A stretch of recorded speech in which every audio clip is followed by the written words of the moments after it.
안녕하세요. 저는 드라마보다 더 드라마 같은 일을 겪은 40대입니다. 만년 직장인으로 열심히 살다가 언젠가 제 꿈을 이루기 위해 열심히 돈을 모았어요. 저는 회사 생활을 앞으로도 몇십 년을 더 해야 한다고 생각하니까 너무 지겹더라고요. 그래서 많은 고민을 한 끝에 늦어도 40대에는 꼭 제 카페를 하나 차리고 싶었습니다. 한켠에는 카페이고 한켠에는 접시와 컵을 만드는 그런 공방을 운영하고 싶었어요. 제가 취미로 자주 만들기도 하면서 그런 생각을 갖게 되었죠. 사실 따박따박 통장에 월급이 딱 꽂히는 게 안정적이고 좋긴 했지만 제 가게를 너무 하고 싶은 마음은 어쩔 수 없겠더라고요. 마침 시기적절하게도 30대 중후반쯤 되었을 때 회사를 더 이상 다니기가 힘든 지경에 이르게 되었습니다. 신입 직원들이 아무래도 저 때랑은 사고방식이 많이 달랐죠. 나름 꼰대 소리 안 듣고 싶고 고지식하다는 소리 듣기 싫어서 프리하게 두는 편인데 지각을 해놓고도 당당하게 벌금 내면 되는 거 아니에요? 벌금도 내는데 죄송하다고 말까지 해야 해요? 이런 뻔뻔한 행동뿐 아니라 점심시간에도 본인 것만 딱 가지고 본인 자리에 가서 유튜브를 보며 웃으면서 먹더라고요. 물론 이게 잘못된 건 아니지만 참 많이 다르다는 걸 느꼈고 그들의 생각도 존중을 해주되 너무 잘못된 부분은 뭐라고 했죠. 그 중간에 끼어있는 직원들 역시 너무 힘들다고 하더군요. 신입들이 자꾸 왜 저런 친구들이 들어오는지 모르겠다면서 본인들 신입 때는 알아서 눈치껏 했는데 요즘은 그런 게 없는 것 같다고 말을 했죠. 그래도 견디고 또 견디는 와중에 야근이 잦아지기 시작해서 안 그래도 힘든데 회사에서 급여를 이번 연도는 동결로 가자고 하더군요. 이유를 물었더니 성과 부분은 다 우수하고 좋으나 회사 사정이 어려워서 이번 연도만 이해를 부탁한다고 말을 했죠. 그런데 그 매출이 점점 오르고 있고 더 좋아지고 있는 걸 뻔히 아는데 바로 서 있고 심지어 직원들도 제대로 안 뽑히고 있어서 인건비도 많이 줄었는데 부려먹을 건 다 부려먹고 돈으로 사람을 이렇게 대하니까 화가 잔뜩 나더라고요. 결국 고민 끝에 전 퇴사를 결정했고 회사에서는 그때서야 급여 조정을 해주겠다 했지만 그게 더 싫었습니다.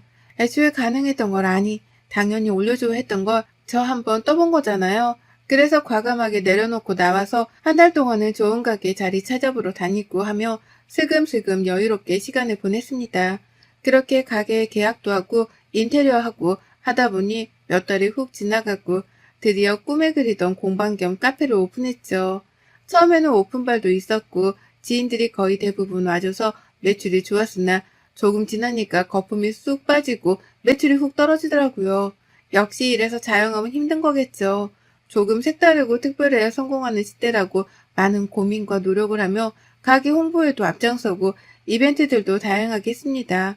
덕분에 커플데이트 성지로 선택받게 되었고 예약 없이는 당일에는 절대 공방은 이용 불가할 정도로 매일매일 예약이 풀로 차게 되었죠. 너무 원했던 결과이고 제 가게를 한다는 것만으로도 너무 행복했어요. 그렇게 여유를 찾으니 마음에도 안정이 생겼고 주변을 둘러보게 되었습니다. 그러던 중 제 공방을 자주 찾아오던 애랑이와 연애를 시작하게 되었어요.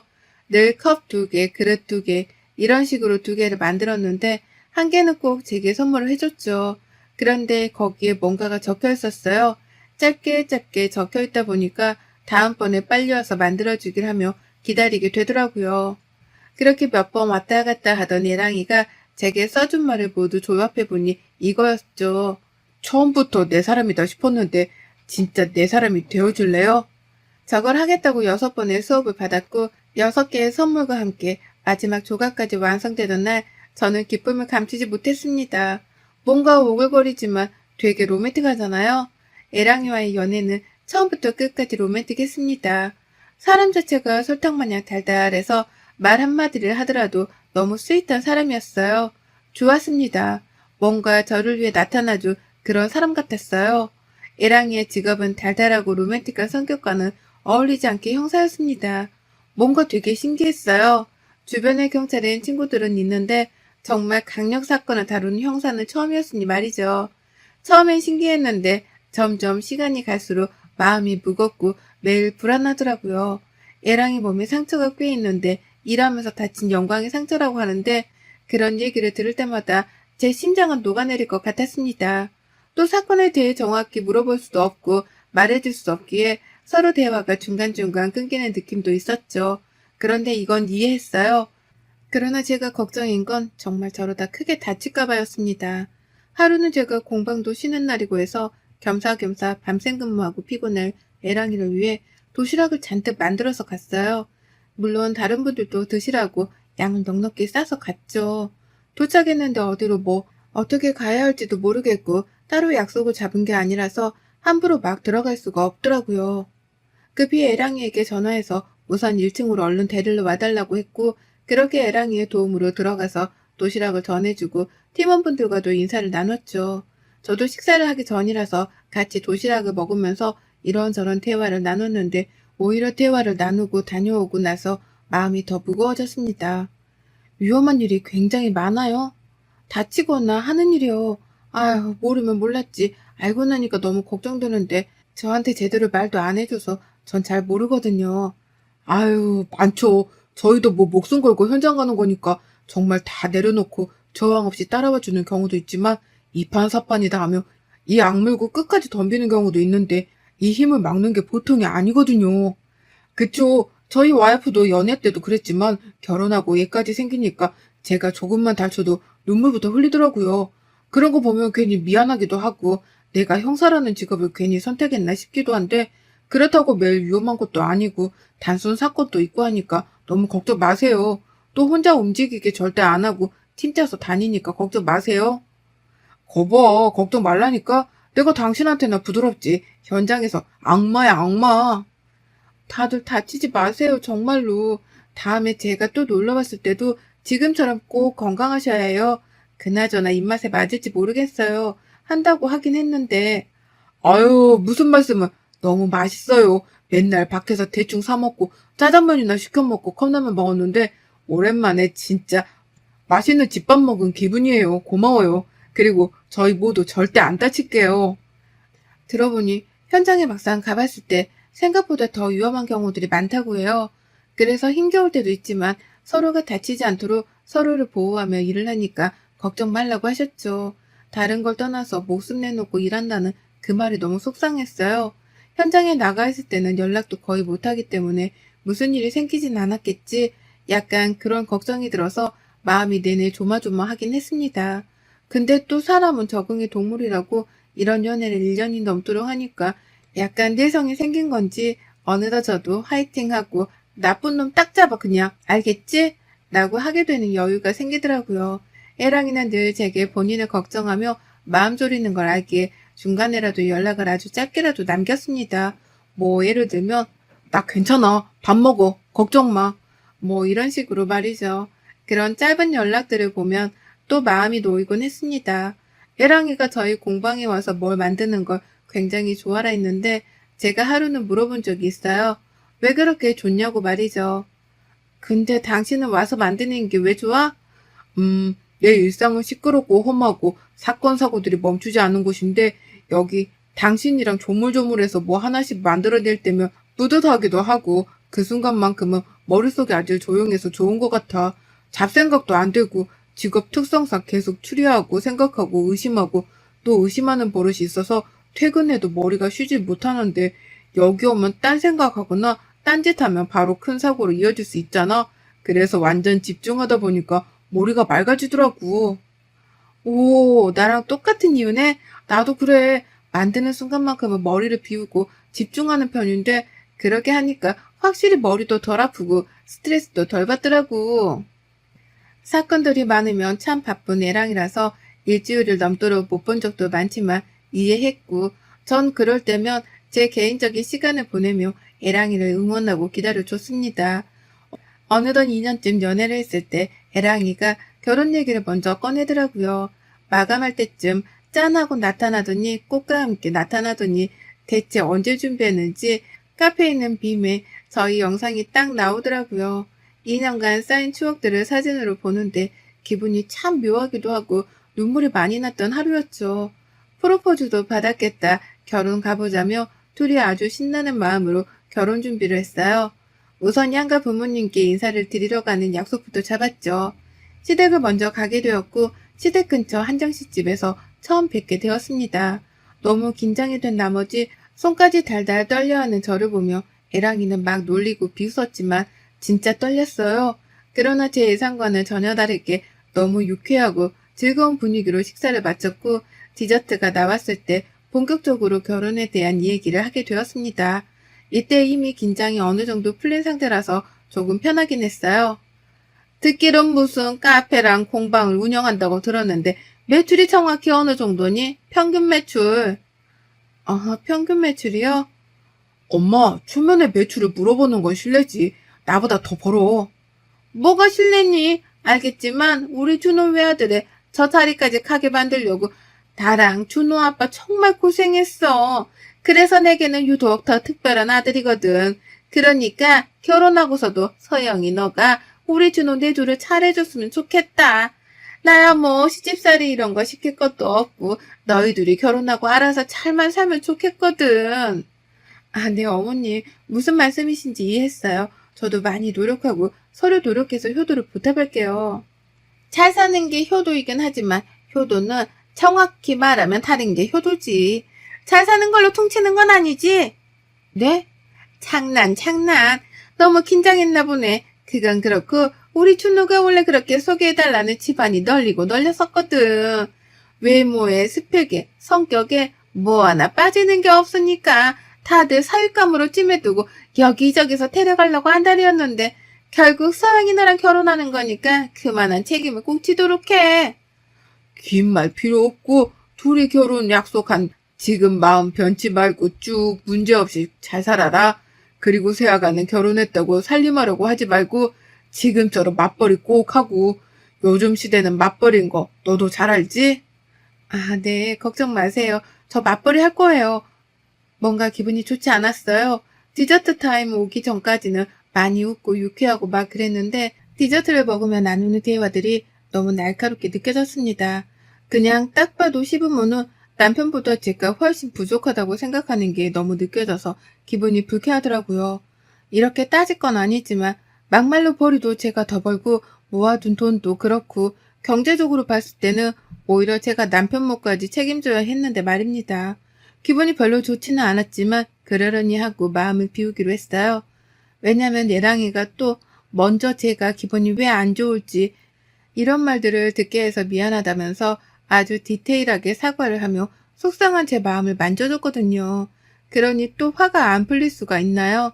풀릴 수밖에 없죠. 그 이후 저희 집에 갔을 때는 분위기가 또 달랐습니다. 저희 아빠는 괜찮으셨는데 엄마는 오히려 형사라고 하니 위험해서 싫다는 입장이셨고 반대 아닌 반대를 하셨어요. 어색하게 밥을 먹고 대화를 나눌 때 엄마께서는 솔직한 마음을 털어놓으셨죠. 서운해하지 말고 들어줬으면 좋겠어. 그냥 솔직하게 말할게. 서영이 내 딸이지만 참 야무지고 똑소리 나는 애라서 시집 보내기 참 아까운 딸이야. 그런데 데려온 사람이 강력 사건만 다루는 형사라고 하니까 솔직히 난 싫어. 사고라도 생기면 어쩌나 싶고 매일매일 걱정하면서 살 내 딸 생각하면 또 마음이 아프고 난 그렇거든.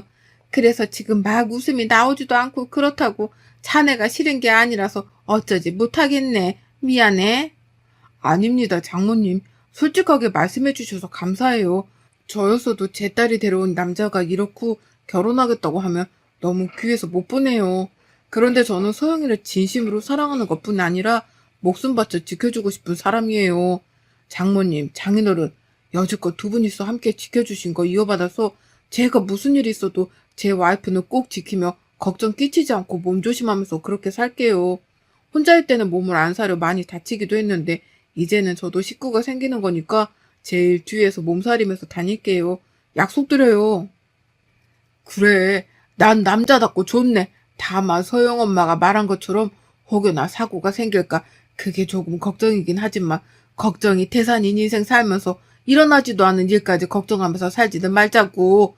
우리 너무 힘들잖아? 감사합니다. 제가 정말 잘할게요. 차라리 솔직하게 친정엄마가 말씀하신 덕분에 오히려 분위기는 확 풀렸고 화기애애하게 마무리가 되었습니다. 그 이후 순차적으로 하나씩 준비를 했어요.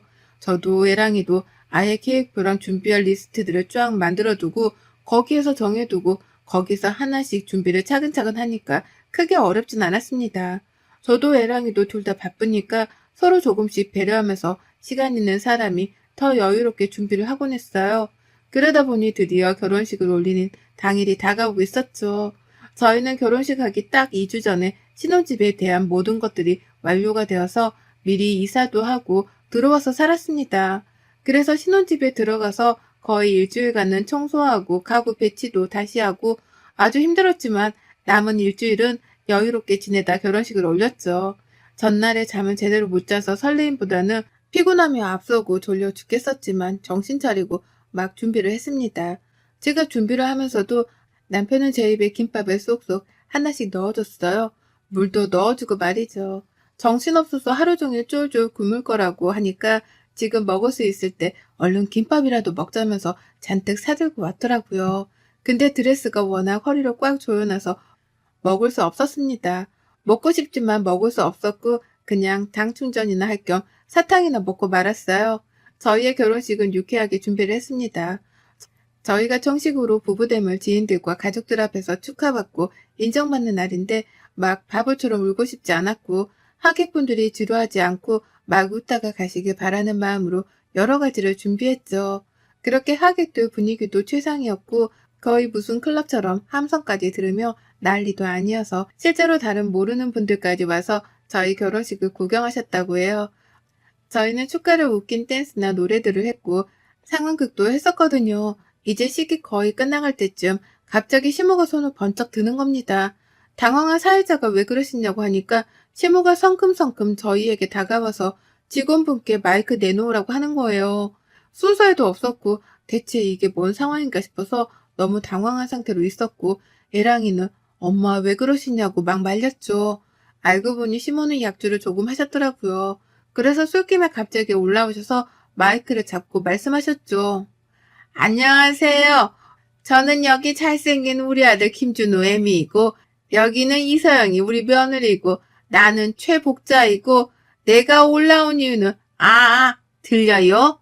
아니 다른 게 아니고 내가 약주를 좀 했는데 이야 우리 어머니께서 아주 약주 조금 하시고 분위기 업 시켜주시려고 오셨구나. 그런데 우리 아버님이 어머니 모시고 가는 게 어떨까요? 저희 여기 빌린 시간이 정해져 있어서 이제 나가야 되거든요. 그래야 다른 사람들도 결혼을 해서 저희 때문에 그 사람들 결혼 못하면 어째요. 확시 시끄럽고 나 딱 우리 며느리 이서영한테 할 말이 있어서 그렇거든. 다 필요 없고 우리 잘난 아들 내조 똑바로 하고 살아라. 내가 너 시집살이 안 시키는 대신에 넌 우리 아들 떠받들고 하늘 같은 서방님 이렇게 살아야 되는 거야. 알겠지? 늘 서방은 하늘처럼 대신 너는 바닥으로 그렇게 살아야 가정이 행복한 것이다. 순간 전 제기를 의심했고 순식간에 하객석은 난리가 났죠. 웅성웅성거리는 소리가 막 들리더니 그때 한 여자가 아이를 안고 나타나더라고요. 그 여자와 아이의 등장에 시모와 애랑이는 거의 기겁을 하는데 뭔가 느낌이 쎄했죠. 최복재 여사님 여전하시네요. 내가 진짜 보다 여기 며느리 될 분이 너무 안타까워서 구해주러 왔네. 내 알 바 아니니까 그냥 냅두려다가 그쪽 속으신 거예요. 이 새끼 얘까지 딸린 이혼남이고 더 정확히는 그쪽이랑 만나기 전에 딴 년이랑 바람 폈고요. 그래놓고 얘도 저도 다 버리고 떠난 매정한 놈이고 그 옆에서 우리 아들은 잘나서 그럴 수 있다고 하던 게 여기 얘네 부모고요. 결혼 절대 하지 마세요. 그냥 지금이라도 알아서 다행이라고 생각하시고 저 같은 피해자를 더 만들고 싶지는 않네요. 아마 연애할 때는 너무 잘해줬을 거예요. 근데 그게 나한테만 그러는 게 아니란 게 문제지. 식장은 진짜 아수라장이 되었고 저희 친정 아빠께서는 올라오셔서 남편놈 정광이를 발로 확 차고 말씀하셨죠. 약구로 어디서 이딴 새끼가 감히 내 딸을 넘봐? 너는 법적으로 쳐넣을 수 있는 거 다 쳐넣어서 죄값 물게 만들 거니까 딱 기다리고 기대하고 있어. 이거 완전 사기꾼 집안이잖아. 그래놓고 뭐? 귀한 아들 내조나 해? 당신은 능력도 뭣도 없는 여편네니까 남편한테 살살 기면서 눈치 보고 사는 인생일지 몰라도 내 딸이랑 내 와이프는 그딴 인생 안 살아. 알겠어? 참나. 이미 이혼했고 다 끝났는데 뭐가 문제야? 그래 어디 법적으로 쳐넣어봐. 넣을 수 있는 게 있나? 멍청하면 이렇게 티가 난다니까. 기대해. 저희 엄마께서는 제 부케를 뺏어서 시모 얼굴을 미친 듯이 때리고도 분이 안 풀려 시모 멱살 잡고 흔들다 시모 한복을 아주 다 뜯어 놓으셨고 머리까지 산발을 만들어 놓으셨습니다. 그리고 애랑이야 뭐 코피까지 터졌고 이후 아빠 지인분 로펌을 통해서 진짜 넣을 수 있는 죄란 죄는 다 테트리스 하듯 껴넣어서 고소를 해버렸고 벌금도 꽤 많이 내고 기록까지 남기고 동네방네 소문나서 얼굴도 못 들고 다니고 결국 저 인간 이 문제 해결하고 잠수 탔더라고요. 어떻게 보면 제가 참 불쌍하게 보일 수 있지만 전 차라리 그때라도 알아서 다행이라고 생각을 합니다. 더 빨리 알았으면 좋았겠지만 그냥 생각하지 않으려고 노력 중이에요. 하루하루를 더 열심히 살면서 저한테 집중하며 그렇게 살고 있답니다. 여러분도 힘든 일이 있으시거나 견디지 못할 만큼 버겁게 느껴지신다고 너무 우울해하지 마세요. 저처럼 극복할 수 있습니다. 여러분의 생각은 댓글로 남겨주세요. 오늘도 시청해주셔서 정말 감사합니다.